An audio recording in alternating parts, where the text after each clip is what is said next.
नमस्कार विद्यार्थियों, आप सभी का आपके अपने YouTube channel Shri Vivek classes पर स्वागत है। आज हम लेकर आ गए फाइनली बोर्ड परीक्षा पेपर 2026 के लिए गणित विषय का बहुत ही इम्पोर्टेंट क्वेश्चन पेपर क्लास 8 के विद्यार्थियों के लिए। तो विद्यार्थियों, आपको इस वीडियो को कंप्लीट देखना है और पूरे पेपर को सही ढंग से समझना है, क्योंकि हमने इस मॉडल पेपर में सभी इम्पोर्टेंट क्वेश्चनों को कवर किया है जो आपके एग्जाम की दृष्टि से बहुत ही महत्वपूर्ण रहने वाले हैं।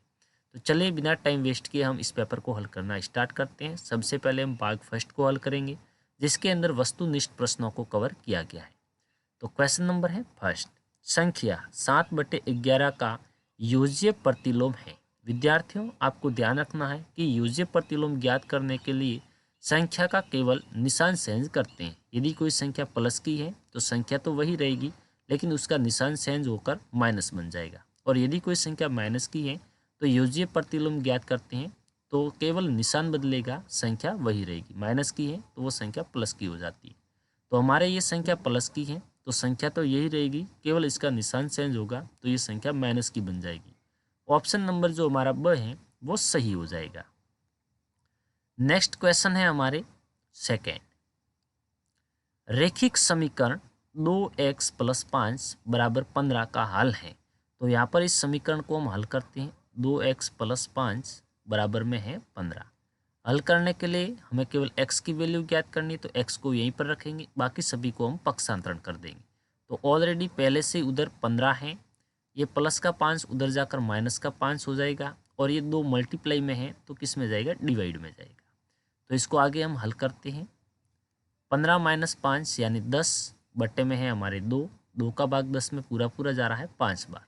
तो x की वैल्यू कितनी आ रही है, 5 आ रही। तो 5 हमारे ऑप्शन नंबर ब में है, तो ये ब ऑप्शन हमारा सही है। नेक्स्ट क्वेश्चन है थर्ड, एक समबहुभुज जिसकी 8 भुजाएं हैं क्या कहलाता है। विद्यार्थियों, पहले तो हमें यह समझना होगा कि बहुभुज क्या होता है। बहुभुज जो आकृति केवल भुजाओं से बंद होती है उसे हम बहुभुज कहते हैं, और भुजाओं की संख्या के अनुसार उसका हम नामकरण करते हैं। यदि उसमें 3 भुजाएं हैं तो त्रिभुज कहते हैं, 4 भुजाएं हैं तो चतुर्भुज कहते हैं, और यदि उसमें 8 भुजाएं हैं तो उसे हम अष्टभुज कहेंगे। तो ऑप्शन नंबर स है जो हमारा बिल्कुल राइट रहेगा। उसके बाद में क्वेश्चन नंबर है फोर्थ, निम्न में से कौन सी एक पूर्ण वर्ग संख्या है।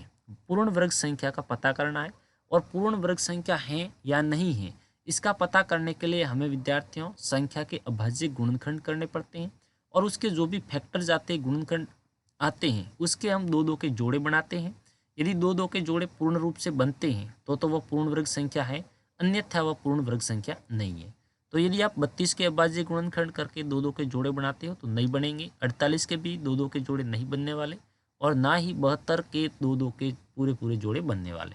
और यदि आप 64 के अभाज्य गुणनखंड करते हैं तो इसके गुणनखंड होते हैं 2 × 2 × 2 × 2 × 2 × 2। इस प्रकार से आपके इसके अभाज्य गुणनखंड होंगे, किसके, 64 के। अब हम इसके दो दो के जोड़े बनाते हैं। तो एक जोड़ा तो बना पूरा पूरा, दूसरा भी पूरा पूरा बना, और तीसरा भी जोड़ा है वो पूरा पूरा बना है। ये दो दो के जोड़े पूरे पूरे बने हैं, इसी कारण से ये एक पूर्ण वर्ग संख्या है। तो इसमें ऑप्शन जो स है वो हमारा राइट हो जाएगा। नेक्स्ट क्वेश्चन नंबर है 5, संख्या 1331 का घनमूल यानी क्यूब रूट है। क्यूब रूट यानी घनमूल आपको ज्ञात करना है। विद्यार्थियों, घनमूल ज्ञात करने के लिए भी हमें अभाज्य गुणनखंड करने पड़ते हैं, और अभाज्य गुणनखंड करने के बाद में घनमूल ज्ञात करना है तो 3 के जोड़े बनाते हैं, वर्गमूल ज्ञात करना है तो 2 के जोड़े बनाते हैं। तो हम 1331 के अभाज्य गुणनखंड करते हैं, तो इसके हमारे अभाज्य गुणनखंड करते हैं तो यहाँ पर हमारे गुणनखंड प्राप्त होते हैं 11 × 11 × 11। अब हम क्या करेंगे, 3 के जोड़े बढ़ाएंगे, यानी एक संख्या 3 बार आएगी तो उसको हम केवल और केवल एक बार लिखेंगे। यहाँ पर 11 3 बार आए हैं तो यहाँ पर हम घनमूल ज्ञात करते तो 11 को एक बार लिखेंगे। तो ऑप्शन नंबर ब है वो हमारा राइट हो जाएगा। यदि 3 के जोड़े नहीं बनते हैं तो वह एक पूर्ण घनमूल संख्या नहीं है, या पूर्ण घन संख्या नहीं है, ऐसा बोलते हैं इसको। नेक्स्ट क्वेश्चन नंबर 6 को हल करने से पहले आपको इम्पोर्टेंट न्यूज़ देते हैं। हमने आपकी कक्षा के सभी विषयों के बहुत ही इम्पोर्टेंट और भी मॉडल पेपर डिज़ाइन किए हैं। यदि आप उन्हें देखना चाहते हैं तो आप हमारे यूट्यूब चैनल के कोर्स सेक्शन में या फिर प्लेलिस्ट सेक्शन में जाकर उन्हें आसानी से देख सकते हैं। और यदि आप चाहते हैं कि हमारे पास समय कम है और हम मैथ का रिवीजन करना चाहते हैं ओनली फॉर, तो भी आपको एक प्लेलिस्ट मिल जाएगी। वहाँ पर बिल्कुल शॉर्ट तरीके से आपकी गणित का पूर्ण रूप से रिवीजन किया गया है, जिसमें प्रत्येक एक छोटे छोटे पॉइंट को कवर किया गया है। और यदि आप इस मॉडल पेपरों की पीडीएफ प्राप्त करना चाहते हैं तो आप हमारे टेलीग्राम चैनल को ज्वाइन कर लेना, जिसका लिंक आपको इसी वीडियो के डिस्क्रिप्शन बॉक्स में मिल जाएगा। अब हम क्वेश्चन नंबर 6 को हल करते हैं। छठा क्वेश्चन है कि 4p और -3q का गुणनफल होगा। गुणनफल क्या होगा, तो इसको हम गुणा करके पता करते हैं। 4p है, मल्टीप्लाई करना है हमें माइनस के 3q से। तो यहाँ पर ये प्लस की संख्या है, ये माइनस की संख्या है, तो उत्तर तो हमको माइनस में मिलेगा। 4 को 3 से गुणा करेंगे तो 12 हो जाएगा, और p को q से गुणा करेंगे तो ये हो जाएगा pq। ठीक है, तो हमारा ऑप्शन कौन सा राइट होने वाला है, वो ऑप्शन है जो हमारा करेक्ट हो जाएगा। नेक्स्ट क्वेश्चन नंबर है 7। बिंदु 4, 0 किस अक्ष पर स्थित होते हैं। आपने ग्राफ पढ़ा होगा, ग्राफ के अंदर दो अक्ष होते हैं, एक एक्स अक्ष होता है और एक वाई अक्ष होता है। ये हमारा एक्स अक्ष कहलाता है, और ऐसे ऊर्ध्वाधर जो लाइन होती है उसे हम वाई अक्ष कहते हैं।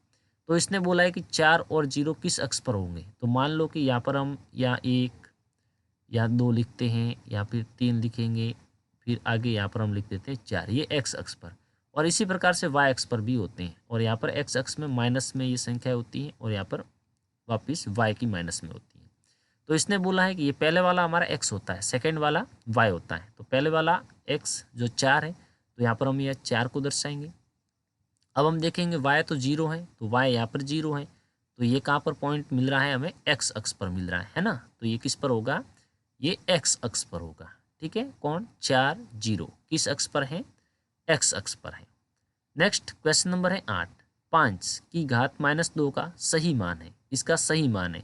तो पहले तो कोई भी संख्या है उसकी घात माइनस में नहीं होनी चाहिए, और यदि है तो उसको पहले प्लस में कन्वर्ट करो। प्लस में बनाने के लिए हमें क्या करना पड़ता है कि उस संख्या का व्युत्क्रम करना पड़ता है। अब ये 5 है, इसका व्युत्क्रम करेंगे तो क्योंकि इसके बट्टे में 1 है, आपको पता ही है, लेकिन आपको दिख नहीं रहा था। इसका व्युत्क्रम यानी इसको उल्टा करेंगे तो क्या हो जाएगा, 1/5 हो जाएगा। होगा नहीं होगा।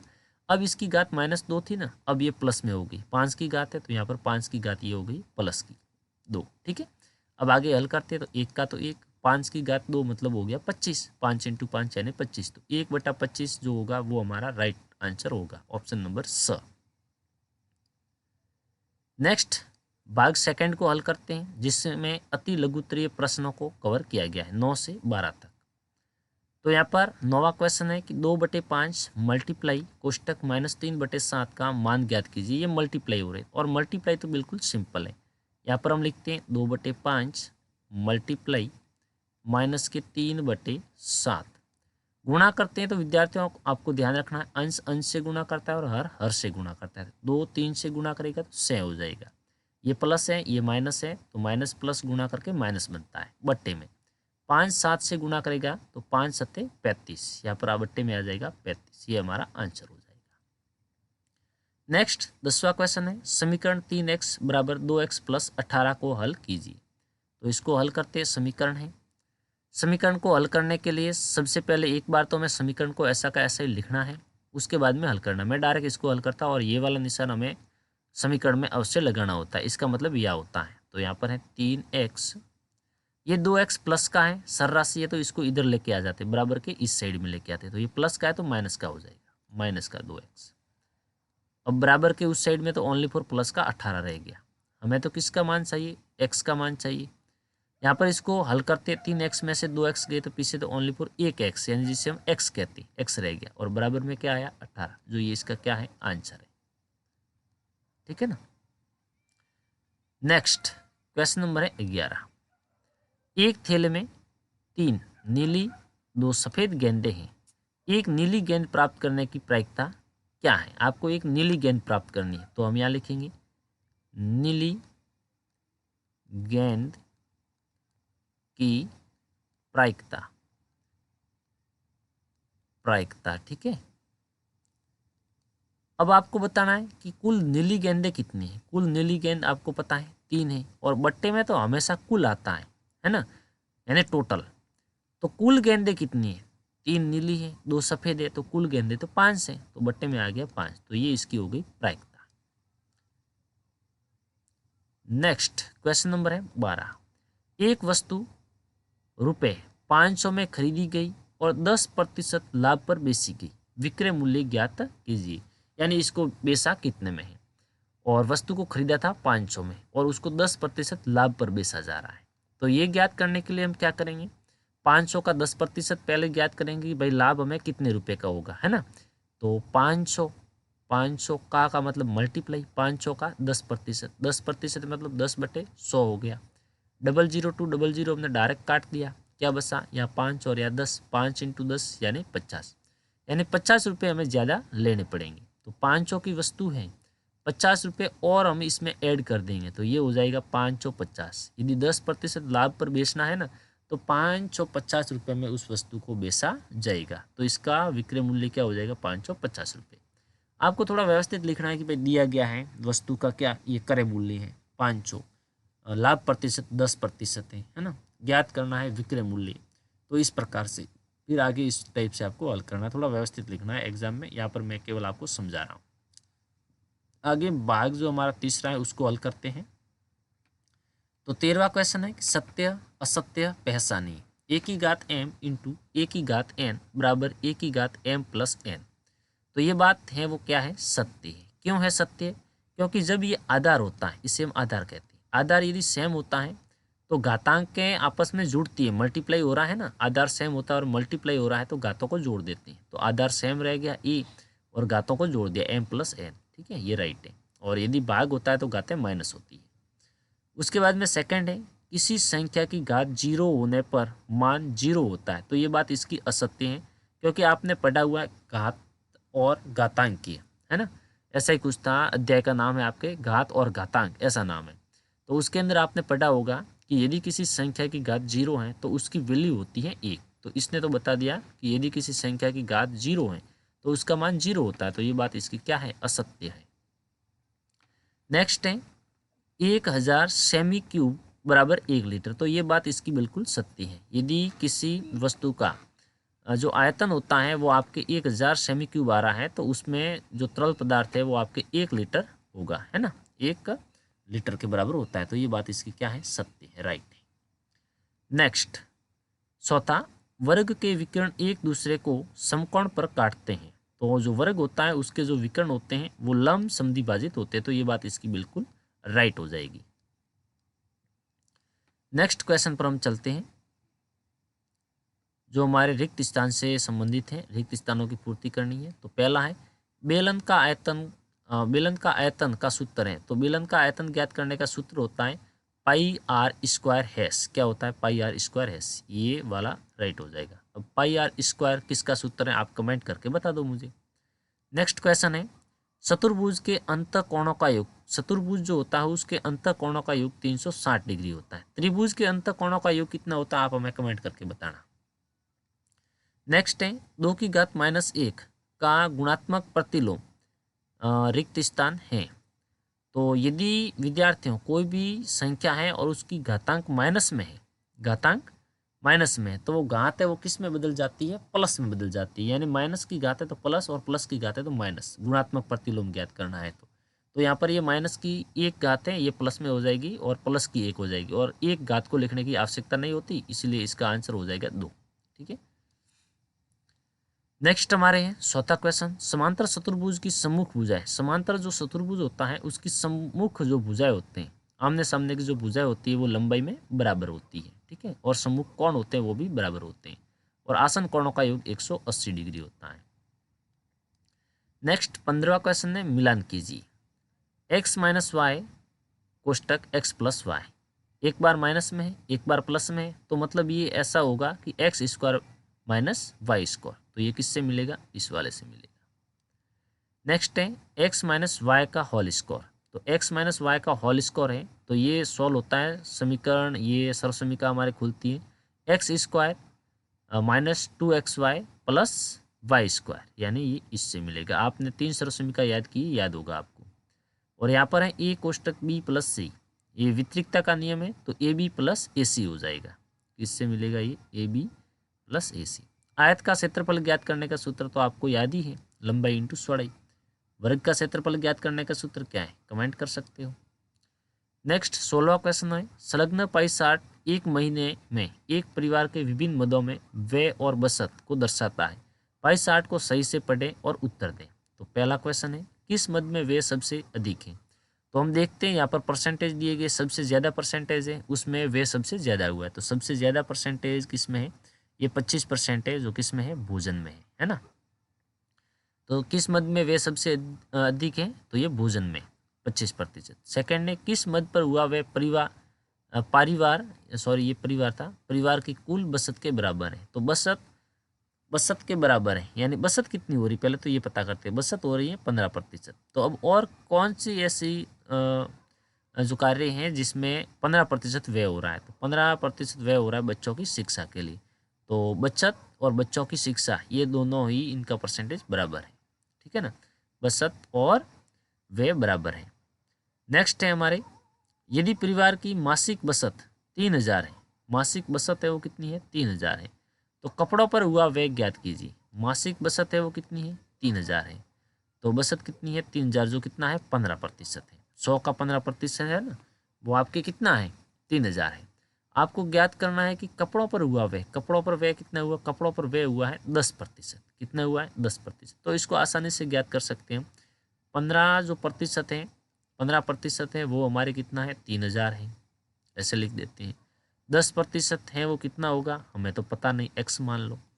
पता करो, इन दोनों में तो बड़ा 15 है, इन दोनों में बड़ा कौन होगा भाई, 10।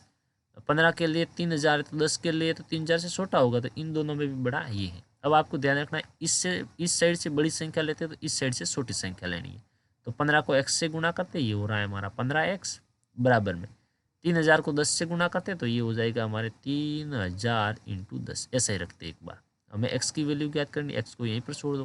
15 मल्टीप्लाई में तो गया डिवाइड में, ये समीकरण हमने बनाकर इसको हल किया है। 15 का भाग 30 में जाता है हमारे 2 बार, तो यहाँ पर आ रहा है हमारे 200 इंटू 10 इज इक्वल टू 2000, है क्या नहीं। तो उसने कपड़ों पर व्यय कितना किया है, 2000 रुपये का व्यय किया है। नेक्स्ट क्वेश्चन, पाइथागोरस त्रिक ज्ञात कीजिए जिसकी एक संख्या 8 है। पाइथागोरस त्रिक आपको ज्ञात करनी, जिसका एक सदस्य है वो क्या है, 8 है। तो पाइथागोरस त्रिक के 3 सदस्य कौन होते हैं, सूत्र होता है, एक तो पहला सदस्य 2m होता है, दूसरा होता है m² माइनस 1, और तीसरा होता है m² प्लस 1। ये होते हैं तीनों सदस्य।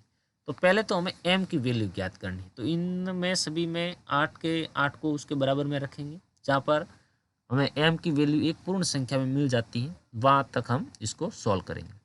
तो पहले हम 2m के इक्वल में रखते हैं 8 को, 2m के इक्वल में 8 को रखते हैं, तो m की वैल्यू हमारे कितनी आ रही है, 4 आ रही है, क्योंकि ये 2 मल्टीप्लाई में है तो डिवाइड में जाएगा, तो 8 में 2 का भाग जाएगा तो 4 बार, तो m की वैल्यू हमारे आ गई 4।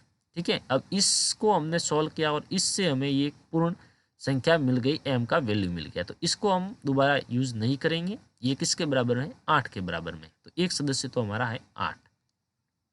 दूसरा सदस्य ज्ञात करना, तो दूसरा सदस्य ये लेंगे, ये क्या है, m² माइनस 1। m हमारे अभी हमने निकाला है जो 4 है, 4 का यहाँ m का स्क्वायर है तो 4 का स्क्वायर माइनस 1, 4 का स्क्वायर होता है 16, माइनस का 1 बराबर में कितना हो गया, 15। तो इसका दूसरा सदस्य हमें मिल गया है 15। ठीक है, तीसरा सदस्य जो हमारा होता है m², ये वाला m² plus 1, m² plus 1, m² यानी m की वैल्यू हमारे अभी आई है 4, 4 का स्क्वायर प्लस 1, 4 का स्क्वायर होता है 16 प्लस 1 बराबर 17। तो तीसरा सदस्य क्या हो गया, 17 हो गया, यानी चलिए लिख देंगे, अतः पाइथागोरस त्रिक का एक सदस्य 8 है, तो दूसरे दोनों सदस्य 15 और 17 होगा। नेक्स्ट क्वेश्चन, एक मेज का अंकित मूल्य 12000 है और इसे 1080 में बेचा जाता है, बट्टा और बट्टा प्रतिशत ज्ञात कीजिए। तो पहले तो हम बट्टा का मतलब होता है सूट, सूट कितनी है, वस्तु का अंकित मूल्य तो था 1200, बेचा कितने में, 1080 में, माइनस करेंगे और पता करेंगे, 0 में से 0 गया, यहाँ पर 10 में से 8 गया, 2 बचा, यहाँ पर 1 में से 0 गया 1, और 1 में से 1 यानी 0, यानी इस पर छूट है हमारे 120 रुपये की। ठीक है, पहले हमें व्यवस्थित लिखना पड़ेगा, अंकित मूल्य इतना है, बेचा गया इतने में, तो बट्टा ज्ञात करना है, बट्टा और बट्टा प्रतिशत। ठीक है, तो ये तो हमें मिल गई सूट, बट्टा तो मिल गया। अब बट्टा प्रतिशत ज्ञात करने का सूत्र क्या होता है? बट्टा प्रतिशत ज्ञात करने का सूत्र होता है, मैं आपको लिखवा देता हूँ। अंश में आपके रहेगा बट्टा, बट्टे में आपके आएगा बट्टा बट्टे अंकित मूल्य। क्या आता है? अंकित मूल्य। अंकित मूल्य इंटू बट्टा बट्टे अंकित मूल्य इंटू 100, ये रहता है सूत्र हमारे। तो बट्टा तो हमारे हैं 120, अंकित मूल्य है हमारे 1200, प्रतिशत ज्ञात करना है तो 100 से मल्टीप्लाई करेंगे। यहाँ पर 00 टू 00 को तो उड़ा दिया, और यहाँ 12 का भाग 12 में जा रहा है एक बार, और ये 0 बच रहा है यानी 10, यानी आपके कितने प्रतिशत सूट हैं? 10% सूट है। ठीक है, नेक्स्ट क्वेश्चन पर चलते हैं। क्वेश्चन नंबर है 19। 14 मीटर ऊंचे एक बिजली के खंभे की चाया 10 मीटर है। समान स्थितियों में उस पेड़ की ऊंचाई ज्ञात कीजिए जिसकी छाया 15 मीटर है। अब यहाँ पर मैं लिख देता हूँ खंभा, खंभा की परछाई, और क्या ऊपर बताया गया है? ऊंचे एक बिजली के खंभे की छाया 10 मीटर है। ठीक है, खंभे की छाया, यहाँ पर हम छाया लिखते हैं, छाया जो हमारे 10 मीटर है, खंभे की छाया 10 मीटर है, जो 14 मीटर, और खंभे की वास्तविक लंबाई कितनी है? वास्तविक लंबाई हम लिख देते हैं, यहाँ पर लिख देते हैं वास्तविक, वास्तविक लंबाई। यदि छाया 10 मीटर है तो उसकी वास्तविक लंबाई 14 मीटर है। छाया है, ये खंभे की छाया है, और अब की बार हम लिखते हैं आगे, पेड़ की ऊंचाई ज्ञात कीजिए जिसकी छाया दी गई कितनी? 15 मीटर दी गई, और इसकी वास्तविक ऊंचाई कितनी है हमें पता नहीं, हम x मीटर मान लेते हैं। ठीक है, आनुपातिक रूप से इसको, समानुपातिक रूप से इसको हल करना है। इन दोनों में बड़ा ही है, इन दोनों में बड़ा कौन होगा? ये बड़ा होगा, क्योंकि 10 मीटर है तो 14 मीटर, और 15 मीटर तो 14 से तो ज़्यादा ही होगा, तो यहाँ पर बड़ा है। कम को ज़्यादा से और ज़्यादा को कम से मल्टीप्लाई करना है। यहाँ से हम क्या लेते हैं? छोटा ले लेते हैं 10 मीटर, तो इधर से बड़ा लेंगे x को, तो ये हो जाएगा हमारे, मल्टीप्लाई करेंगे तो 10x बराबर में यहाँ से 15, तो उधर से यहाँ पर 15 बड़ा है, इधर छोटा 14 है, तो 15 को 14 से, तो यहाँ पर हमारे लिख देंगे 15 × 14, ऐसे लिखना है। अब हमें x की वैल्यू ज्ञात करनी है, x को यहीं पर रख दो, बराबर में 15 × 14 है, ये 10 गुणा में तो किस में गया? भाग में गया। तो यहाँ पर हमारे 5 का भाग जा रहा है 3 बार, और यहाँ पर 5 का भाग जा रहा है 2 बार, और यहाँ पर 2 का भाग 2 में जा रहा है 1 बार, और 14 में जा रहा है 2 का भाग 7 बार। 7 को 3 से मल्टीप्लाई कर दो, क्योंकि ये x के इक्वल में आ रहे हैं। क्या आ रहे हैं? 3 × 7, यानी x की वैल्यू कितनी होगी? 21 होगी, 21 मीटर। ठीक है, उस पेड़ की वास्तविक ऊंचाई कितनी होगी? 21 मीटर होगी। नेक्स्ट 20वां क्वेश्चन है, व्यंजक जो यहाँ पर दिया गया है इसको सरल करना है, और x बराबर 2 के लिए मान भी ज्ञात करना है। पहले इसको सरल करते हैं तो कोष्टक के बाहर वाली संख्या कोष्टक के अंदर जितनी भी संख्या है उन सभी से मल्टीप्लाई करती है। 5x x से गुणा करेगा तो 5 का तो 5 ही रहेगा, x से गुणा करेगा तो x की घात 2 हो जाएगी। ठीक है, उसके बाद में ये प्लस ये माइनस, तो ये माइनस, 5 4 से गुणा करेगा तो हो जाएगा 20, और ये x इधर कुछ नहीं है तो x से गुणा करेगा x हो जाएगा, और पीछे क्या आ रहा है? प्लस का 3 आ रहा है। अब इसने बोला x बराबर 2 रखना है, तो यहाँ पर ये 5, x के स्थान पर हम 2 रखते हैं, यहाँ पर x की घात 2 है तो 2 की घात 2, 20 के तो 20 इंटू x के स्थान पर हम रख देंगे 2 प्लस 3। 5 एक या 2 का स्क्वायर कितना होता है? 4 होता है, 5 × 4, 20 को 2 से गुणा किया 40 हो गया, प्लस का 3 हो गया, 5 चौके 20 हो गया, बराबर में, सॉरी यहाँ पर क्या है हमारे, यहाँ पर ये है भैया, क्या है रे, क्या है? माइनस है, हमने बराबर कैसे लगाया? यहाँ पर माइनस है। ठीक है, माइनस से 1 मिनट हटा देते हैं इसको थोड़ा सा,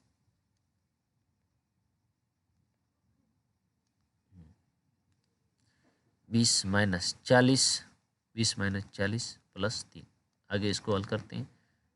प्लस की संख्या एक तो 20 है, एक 3 है, तो 20 और 3 23 होते हैं, और माइनस के हैं 40।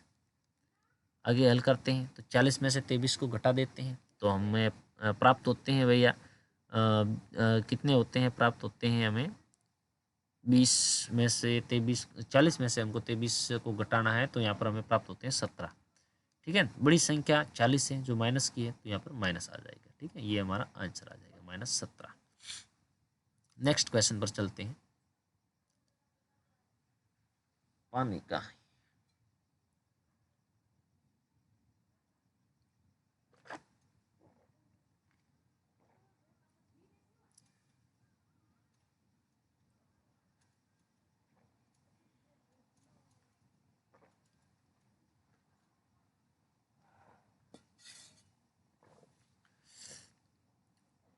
नेक्स्ट 21वां क्वेश्चन है, एक घनाभ का आयतन ज्ञात कीजिए जिसकी लंबाई 8 सेमी, चौड़ाई सेमी और ऊंचाई 4 सेमी। तो किसी भी घनाभ का आयतन ज्ञात करना है तो उसका सूत्र होता है लंबाई इंटू चौड़ाई इंटू ऊंचाई। ठीक है, यह आयतन ज्ञात करने का सूत्र है घनाभ का। ठीक है, लंबाई तो है हमारे 8, इंटू चौड़ाई है हमारी 6, इंटू ऊंचाई है हमारे 4। इस प्रकार से ये है, इसको मल्टीप्लाई करना है, सभी को मल्टीप्लाई करते तो आंसर में क्या प्राप्त होता है, 8 सके 48, 48 को फिर 4 से गुणा करो, या फिर ऐसा नहीं करते तो आप 8 को डायरेक्ट 4 से गुणा कर दो, 8 सके 8 चौके 32, 32 को 6 से गुणा कर दो। तो इस प्रकार से हम गुणा कर देते 8 सके 32, 32 को यदि हम 4 से गुणा करते तो हमें प्राप्त होता है 4 दूनी 8 और 4 तिया 12, 128 सेमी है, तो सेमी क्यूब हो जाएगा। ठीक है, सेमी क्यूब। आयतन हमेशा क्यूब में होता है, यानी जिसकी घात 3 होती है। आगे हमारे ये 22वां क्वेश्चन इंपोर्टेंट है। तालिका दी गई है, इसमें आपको रेखीय आलेख बनाना है। समय घंटों में दिया गया 1 2 3 4 और दूरी दी गई किलोमीटर में 40 80 120 160। तो ये ग्राफ का पेज आपके कुछ इस टाइप से आएगा। इसमें कहीं पर आपको नीचे की साइड से थोड़ा इधर गैप छोड़ के आपको एक स्केल की सहायता से सीधी लाइन खींच देनी है इसके ऊपर, स्केल की सहायता से, जैसे मैंने ये खींच दी है, ये इस प्रकार से। और एक ऐसे आपको सीधी लाइन ऐसे भी खींचनी है, सीधी खींचनी है। मेरे भाई थोड़ा ये टेढ़ा मेढ़ा हो सकता है क्योंकि मेरे पास स्केल अवेलेबल नहीं है इसमें। ये हो गया, ये तो है हमारा x और ये है हमारा y। यहाँ पर हम लिख देंगे इस प्रकार से, ये लाइनें खींच देंगे ऐसे, दो दो को छोड़ के खींचो या एक एक को छोड़ के खींचो, वो आपकी मर्जी। यहाँ पर भी आप एक को छोड़ के खींचो या दो को छोड़ के खींचो, आपकी मर्जी पर डिपेंड करता है। जगह यदि बचती है तो एक को छोड़ के लाइन खींचो, एक एक को छोड़ के। अब इसने बोला है जो हमारा इसमें एक्स पर क्या रहेगा, ये समय रहेगा 1 2 3 4, ये एक्स पर रहेगा और दूरी हमारी 40 80 यानी इसके अकॉर्डिंग ही बढ़ रही है। तो यहाँ पर हम लिख देते हैं, हम इस एक को छोड़ देते इसको लेते हैं, तो यहाँ पर हम लिख देते 1, फिर इसको छोड़ देंगे, यहाँ पर लिखते हैं हम 2, इसको छोड़ देते हैं इसको लेते हैं, तो यहाँ पर लिख देते हैं 3, इसको छोड़ते हैं यहाँ पर लेते हैं 4। ठीक है, आप चाहो तो ये पास पास में 1 2 3 4 लिखो, कोई फर्क पड़ने वाला नहीं है। और यहाँ पर हम पैमाना लिखते हैं, जो इसमें बड़े से बड़ा पैमाना हमारे कितना दिया गया, आप देख सकते हो 160 दिया गया है। तो यदि हम 1 2 3 4 लिखे तो 160 तक तो इसमें आएगा नहीं, 60 तक क्या 20 तक भी नहीं आएगा। यदि 10 20 30 लिखे तो भी नहीं आएगा।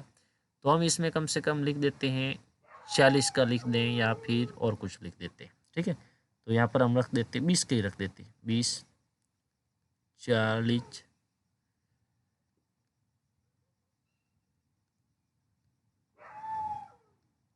इस प्रकार से ये हो गया। ठीक है, अब 1 घंटे में कितनी चलती है, 40 किलोमीटर। तो यहाँ से हम 40 कहाँ पर मिलते हैं, या इस सीध में मिल रहे हैं, तो यहाँ पर हम पॉइंट बना देंगे। और दूसरे में जब गाड़ी 2 घंटे चलती है तो कितने चलती है, 80 किलोमीटर, तो 80 के सीध में पॉइंट बनाएंगे ऐसे। 3 के लिए हमारे इसने बोला हुआ है, 3 के लिए हमारे 120, तो 120 पर बढ़ाएंगे। ठीक है, उसके बाद में यहाँ पर हमारे हो गए 14, उसके बाद में 16, और उसके बाद में 4 घंटे में कितनी चलती है, ये चलती है हमारे 16 160। ठीक है, तो यहाँ से हमारे 160 के सीध में पॉइंट बनेंगे ऐसे, ये पॉइंट बना देंगे। इसके ऊपर थोड़ा सा इस प्रकार से आपको बना देना, ऐसे ऐसे बनाना है। और उसके बाद में स्केल की सहायता से आपको इसे मिला देना है। ठीक है, आपको मिला देना है और इसका पैमाना आपको लिख देना है। वाई एक्स पर आपने 1 सेमी बराबर 20, जो ये क्या है किलोमीटर लिखे हैं।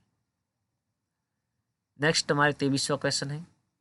23वां क्वेश्चन आपके पाई चार्ट से रिलेटेड रहने वाला है और 24वां आपके एक समांतर चतुर्भुज से रिलेटेड रहेगा। कच्चा चित्र आपको पहले बनाना है और 25वां है जो आपके गुणनखंड से रिलेटेड रहने वाला है। तो इस क्वेश्चनों को हम अगले वीडियो में कवर करने वाले हैं। तब तक के लिए आप सभी को हमारी तरफ से जय हिंद, वंदे मातरम।